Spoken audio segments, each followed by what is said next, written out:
প্রকারের সাবান আমরা ব্যবহার করি ওই জামাটাকে পরিষ্কার করার জন্য, টুপিকে পরিষ্কার করার জন্য, রুমালটাকে পরিষ্কার করার জন্য।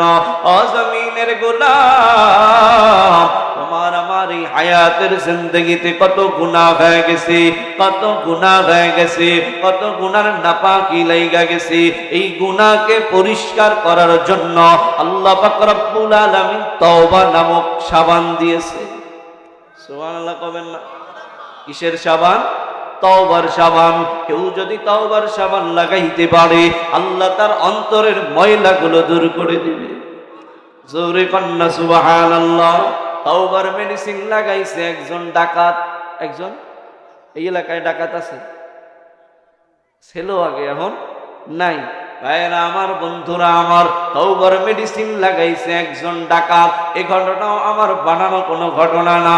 আল বিদায়া ওয়ান নিহা ইতিহাসের শ্রেষ্ঠতম একটা কিতাব। এই আল বিদায়া ওয়ান নিহার মধ্যে আসছে জামানার নবী মুসা পয়গম্বরের সময় আল্লাহর বান্দা একজন ডাকাত ছিল, যেই ডাকাত তওবার মেডিসিন লাগায়া দামি হয়ে গেছে। সুবহানাল্লাহ বাড়ি যায় কইেন, জোরে কন্না সুবহানাল্লাহ। আপনাকে ওয়াজ ভালো লাগতেছে না, তাই না? হুজুর ভালো লাগতেছে না, তাড়াতাড়ি শেষ করে দেন। আমিও সময় বেশি নিব না, 10:25 বাজে, 11টায় শেষ করে দেবো ইনশাআল্লাহ। আল্লাহ কবুল করুক। জোরে কোন আমি কষ্ট দেব না বেশি, আপনারা কষ্ট নিয়েও যাবেন না, আমি এটা চাইও না। তাহলে জামানার নবী মুসা পয়গম্বরের সময় একজন ডাকাত কিসের মেডিসিন লাগাইছে? তওবা লাগানোর কারণে আল্লাহ ওরে মাফ করে দিয়েছে। ঘটনাটা কমু, সময় আছে আপনাদের? ভাইরা আমার, বন্ধুরা আমার, জামানার নবী মুসা পয়গম্বর আলাইহিস সালাতু ওয়াস সালামের জামানায় একজন ডাকাত আল্লাহর বান্দা গুনাহ করত, হাজারো হাজার গুনাহ করত। এলাকার মধ্যে এত খারাপ নাম তার ছিল, এলাকার মধ্যে এত বদনাম তার ছিল, এলাকার মানুষ তার উপরে এত বেজার ছিল, অসন্তুষ্ট ছিল, যার কারণে একদিন রাতের বেলা এলাকার মানুষ ওই ডাকাতের হাত পাও বাঁধছে। ভালো কইরা গরুর দড়ি দিয়ে হাত পাও বাঁধছে, বাইদা বস্তার মধ্যে বইরা বিশাল এক জঙ্গলার মধ্যে ফেলাই দিয়ে আসছে। কারে ফেলাইছে? ওই যে ডাকাতরে। কেন? ওর কাজে এলাকার মানুষ অসন্তুষ্ট, বিরক্ত বোধ করে, রাতে ঘুমাইতে পারে না এলাকার মানুষ, যে কখন না জানি আইসা ঘরের ভিতর দিয়ে শিং খুইসা ঘরের টাকা পয়সা নিয়ে যায়। এলাকার মানুষ পরামর্শ করে হাত পা বেঁধে ডাকাতকে বস্তার মধ্যে ভরে জঙ্গলার এক প্রান্তে ফেলায় দিয়ে আসলো। আল্লাহর বান্দা ডাকাত জঙ্গলার মধ্যে এবার একা। বলেন, জঙ্গলার মধ্যে কিছু হিংস্র প্রাণী থাকে কি থাকে না? বলে বাঘ থাকে, সিংহ থাকে, বড় বড় রয়্যাল বেঙ্গল টাইগার থাকে, বিষাক্ত সাপ থাকে, নানা রকমের পোকা মাকড় থাকে। আল্লাহর বান্দা ডাকাত সাপেরও ভয় পায় না, বাঘেরও ভয় পায় না। আল্লাহর বান্দা ডাকাত জঙ্গলার মধ্যে একা এবার বস্তার মধ্যে পড়ে আছে। আল্লাহর বান্দা ডাকাত এবার মনে মনে ভাবতেছে, আমি যে এতদিন ডাকাতি করলাম, এলাকার মানুষ আমার উপরে বেজার হয়া আজকে আমারে জঙ্গলায় ফেলায় দিল। আমি কেন ডাকাতি করছি? কেনই বা আমি ডাকাতি করব? বলে, আমি ডাকাতি করছি কারণ হলো আমার ফ্যামিলি, আমার ছেলে সন্তানরা একটু ভালো থাকবে, ভালো খাবে, ভালো গাড়িতে চলবে, ভালো একটা বাড়িতে বসবাস করবে, এজন্যই তো আমি ডাকাতি করছি। যারা সুদ খায়, যারা ঘুষ খায়, কেন খায়? বলে একটু ভালো চলার জন্য, একটা ভালো দামিও গাড়িতে চলার জন্য, ভালো একটা মোটরসাইকেল ব্যবহার করার জন্য। কথা কোন ঠিক কি ঠিক না? একটু ভালো থাকার জন্য মানুষ সৎপথ থেকে বেসৎ পথে চলে যায়, হালাল পথ থেকে হারাম পথে চলে যায় একটু ভালো থাকার জন্য। কিন্তু ভালো তো হয় না, বরঞ্চ এই অসৎ পথে থাকার কারণে দুনিয়াও বরবাদ হয়, আখিরাতও বরবাদ। কথা কোন ঠিক কিনা? আর যারা হালাল পথে থাকে, অল্প আয়ের মধ্য দিয়ে হালাল পন্থায় চলে, আল্লাহ তাআলা এই অল্পের মধ্যে এত বরকত দেয়, বলে 1 টাকাও ঋণ নাই, কিস্তিও নাই। আল্লাহ 10-12 হাজার টাকায় বছরকে বছর তাকে চালায় দেয়। কথা কোন ঠিক কিনা? ডাকাত আল্লাহর বান্দা চিন্তা করে, আমি যে ডাকাতি করলাম এমনি তো করি নাই, আমার পরিবার পরিজনদের জন্য করেছি। আজকে আমাকে জঙ্গলার মধ্যে ফেলা সবাই চলে গেল। আজকে যাদের জন্য আমি ডাকাতি করলাম, ওই সন্তান একটা বারের জন্য এই জংলার মধ্যে আমার খোঁজ নেওয়ার জন্য আসে নাই, ওই স্ত্রী আমার খোঁজ নেওয়ার জন্য আসে নাই। জমিনের গোলাম, আজকে পেপার পত্রিকায় দেখা যায় স্বামী স্ত্রী আল্লাহ এত মিল মহাব্বত, হঠাৎ করে বিদেশের বাড়ি স্বামী পাড়ি জমায়, 10টা বছর বিদেশের বাড়ি, রাত দিন পরিশ্রম করে বাড়িতে টাকা পাঠায়া বিল্ডিং বানাইছে, বউরে গহনাগাটি কিনা দিছে। আল্লাহু আকবার। আসার সময় স্ত্রীকে ফোন দিয়ে বলতেছে, ও আমিনা খাতুন, আমি কিন্তু আজকে বিমানে উঠব, আজকে সকাল 8টায় রওনা দিব, রাত 8টায় ইনশাআল্লাহ বাড়িতে থাকব। সবাইকে জানায় দেয়। স্ত্রী এই খবর শুনিয়া গহনা গাটি টাকা পয়সা যা ছিল সব প্যাকেট বস্তা গোছায়া যার সাথে পরকিয়া করছে মোবাইলের মধ্যে, স্বামী যাওয়ার পরে 9 বছর যার সাথে সম্পর্ক করছে, ওই টাকা পয়সা গহনা গাটি লইয়া তার সাথে পলায়া যায়। আছে না নাই?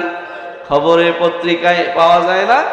স্বামীর খবর শুই না, এদিকে বউ পালায় গেছে, আইসা স্বামী দেখে স্ত্রী ঘরে নেই। কথা কন ঠিক কি ঠিক না?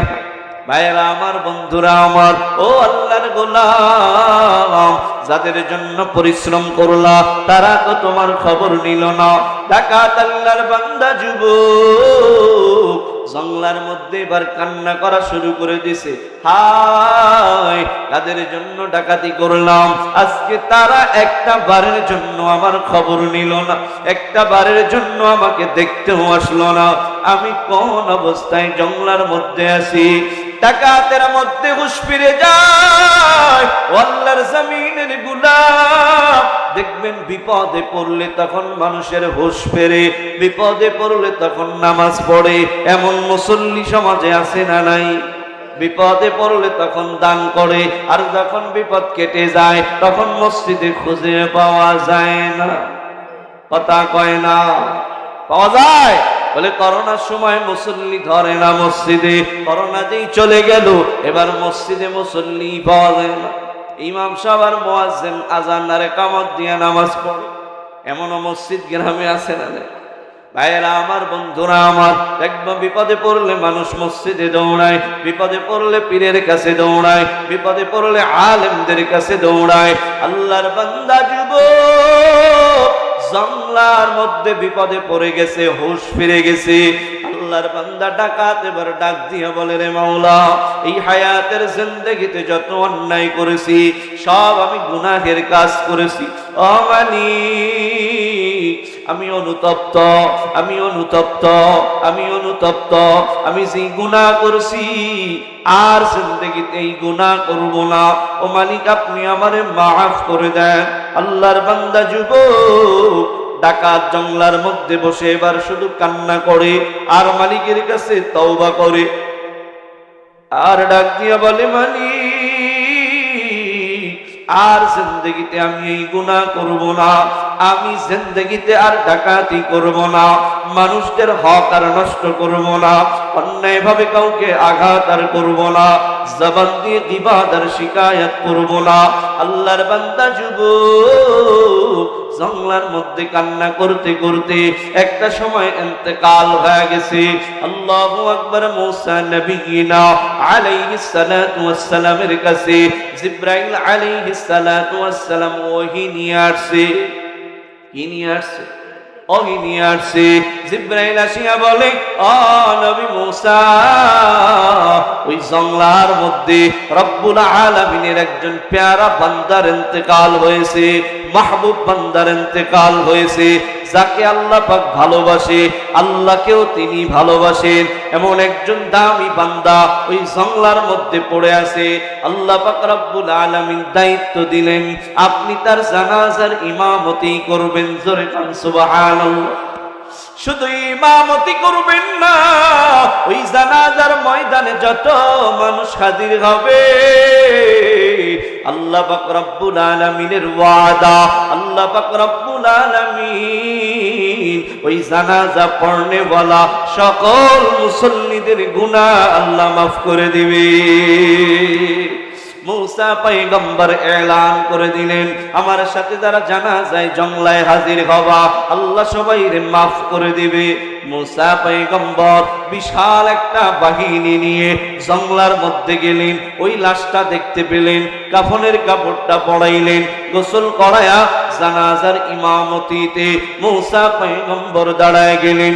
জানাজা শেষ হওয়ার পর এবার এলাকার মানুষগুলো বলি, ও মূসা পয়গম্বর, যার জানাজা আমরা পড়লাম এই মানুষটারে আমরা একটাবার দেখতে চাই, তুমি যদি অনুমতি দাও।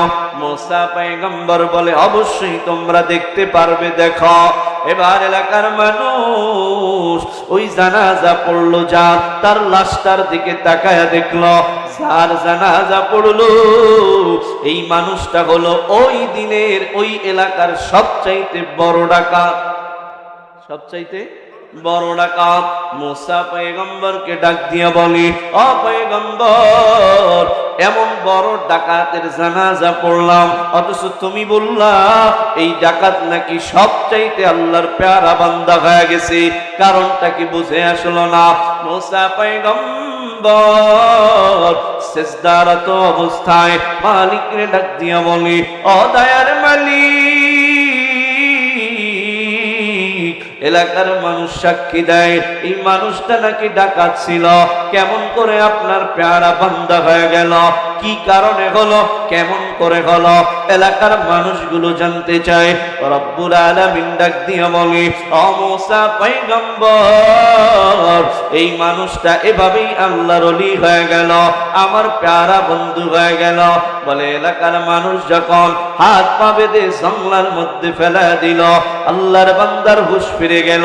আল্লাহর বান্দা তখন তওবা করছে, আত-তাওবাতু আন-নাদামাতু, আত-তাওবাতু আর-রাজাতু, আমার এই গুনাহ ওই গুনাহ থেকে ফিরে আসছে, আমি মালিকের কাছে ক্ষমা চাইছি, চোখের পানিগুলো ছেড়ে দিছি। বান্দা যখন চোখের পানিগুলো ছেড়ে দেয়, আমি মালিকের কুদরতি দিলের মধ্যে জোশ মেরে যায়। আমি আল্লাহ আমার আদরের বান্দার চোখের পানি দেখতে পারি না। এজন্য নবী আমার বলে, আল্লাহর ভালোবাসা নিয়ে কোন বান্দা যদি চোখের পানি ছেড়ে দেয়, এই চোখের পানি নাকের ডগায় আসার আগেই আমার আল্লাহ ওর জিন্দেগীর সব গুনাহগুলো মাফ করে দেয়। ও মূসা পয়গম্বর, এই ডাকাত তওবা করছে, আমি আল্লাহর কাছে ক্ষমা চাইছি। ওর একার জন্য শুধু ক্ষমা চাই নাই, ও মোনাজাতের মধ্যে বলছে, আল্লাহ তুমি আমারে মাফ করে দাও, আমার এলাকার মানুষদেরকেও মাফ করে দাও। জোরে কোন সুবহানাল্লাহ। ও মূসা পয়গম্বর, ও যদি ওই মোনাজাতের মধ্যে বলতো, ও আল্লাহ গোটা পৃথিবীর মানুষদেরকে মাফ করে দাও, ও মূসা শুনে নাও, ওর দোয়ার বদৌলতে আমি আল্লাহ গোটা পৃথিবীর মানুষদেরকে মাফ করে দিতাম। জোরে জোরে কন্যা সুবহানাল্লাহ। ভাইরা আমার, বন্ধুরা আমার, ও এলাকার যুবক ও বৃদ্ধ বাবারা, জবানটা নাড়ায়া বলে, আল্লাহর বান্দা ডাকাত হায়াতের জিন্দেগিতে গুনাহ করার পরে কিসের সাবান লাগাইছে? বুঝেন নাই? কিসের সাবান লাগাইছে? আমাগো তওবার সাবান লাগানো দরকার আছে না নাই? নবী আমার হাদিসে বলেন, যারা তওবার আমল নিয়মিত করে, নিয়মিত ভাবে তওবার আমল করে, তওবার আমল করে, আল্লাহ পাক তাদেরকে মুস্তাজাবুদ দাওয়া বানায় দেয়। জোরে কান সুবহানাল্লাহ। সাথে সাথে অনুশোচনা বাক্যে মালিকের কাছে ক্ষমা চাইব, পারবো তো ইনশাআল্লাহ? গুনাহ হয়ে গেছে, চোখের গুনাহ, সাথে সাথে জবানটা নাড়ায় পড়ব, আস্তাগফিরুল্লাহ। কি পড়ব? একটু পড়েন না, কি পড়বো? অনেকে কয় ওয়াস্তাগফিরুল্লাহ, না, পড়তে হবে আস্তাগফিরুল্লাহ। আল্লাহ আমারে আপনি মাফ করে দেন, আল্লাহ আপনি আমারে ক্ষমা করে দেন। সাথে সাথে আমরা মালিকের কাছে ক্ষমা চাবো, পারবো তো ইনশাআল্লাহ? আজ থেকে গুনাহ হবে। ও যুবক, সাথে সাথে তওবা করে নাও, আল্লাহ তোমার দামি বানায় দিবে। তওবা করলে বলার সম্মান আসমানেও আছে, জমিনের মধ্যেও আছে। এজন্য হায়াতের জিন্দেগি ফুরায়া যায়। এখানে অনেক সাদা দাড়িওয়ালা মুরব্বীরা আছেন। এই দাড়ি সাদা হওয়া মানে কি জানেন? রেড সিগন্যাল আসছে, আগামী দিন হতে পারে আপনার আমার জন্য বাঁশ বাগানে বাঁশ কাটার জন্য মানুষ যাবে। কথা কয় না? ঠিক কি ঠিক না? গতকালকে রাতের বেলা যখন, গতকালকের আগের দিন বাড়িতে রাতের বেলা যখন ঘুমাইতে যাই, আমার সন্তান আমার দাড়ি ধরে দেখে এইখানে একটা দাড়ি পাইকে গেছে। আমারে বলতেছে, বাবা আপনার দাড়ি সাদা কেন? তখন আমি বলতেছি, রে বাবা, মাওলার তরফ থেকে রেড সিগন্যাল চলে আসছে, আরমান দুনিয়ায় কিন্তু আর থাকা যাবে না। ও বাবা, কিসের মায়ায় তুমি ঘুরো? কোন নারীর মায়ায় যুবক ঘুরো? কোন নেতার পিছনে তুমি ঘোরো? কোন টাকার পিছনে তুমি ঘোরো? কিয়ামতের ময়দানে ওই টাকা তোমারে বাঁচাইতে পারবে না। এটা আমি আরমানের কথা না, আমার আল্লাহ বলেন, মা আগনা আন্নি মালিয়া। কিয়ামতের ময়দানে মাল তোমারে বাঁচাইতে পারবে না। আল্লাহ কোরআনে বলেন, হালাকা আন্নি সুলতানিয়া। কিয়ামতের ময়দানে ক্ষমতা তোমারে বাঁচাইতে পারবে না। বলেন তো কথা আমি আরমানের না আল্লাহ? জোরে বলেন কার? আমি আলোচনার শুরুতে বলেছি, মাহফিলের ময়দান রাজনীতির ময়দান না, এটা কোরআনের ময়দান। তবে কথা বলতে গেলে কোরআনের হাদিস, কোরআনের রেফারেন্স অনুযায়ী যদি দলের কথা আসে মেনে নিতে হবে। এটার নাম ঈমান। এটার নাম কি? ঈমান। কেন? কোরআনের মধ্যে যেই কথাগুলো আসছে এটা কোনো মৌলবীর কথা না। কথা কার? আল্লাহ বলেন, হালাকা আন্নি সুলতানিয়া। তোমার ক্ষমতা তোমার কোনো কাজে দিবে না। কিয়ামতের ময়দানে তুমি পাগল পাড়া হয়ে যাবা। ওই দিন ক্ষমতা একজনের চলবে, ওই দিন ক্ষমতা পাওয়ার, সুপার পাওয়ার একজনের হবে। ও যুবক বৃদ্ধ বাবা, জবানটা নাড়ায়া বলেন তিনি কে? আল্লাহ।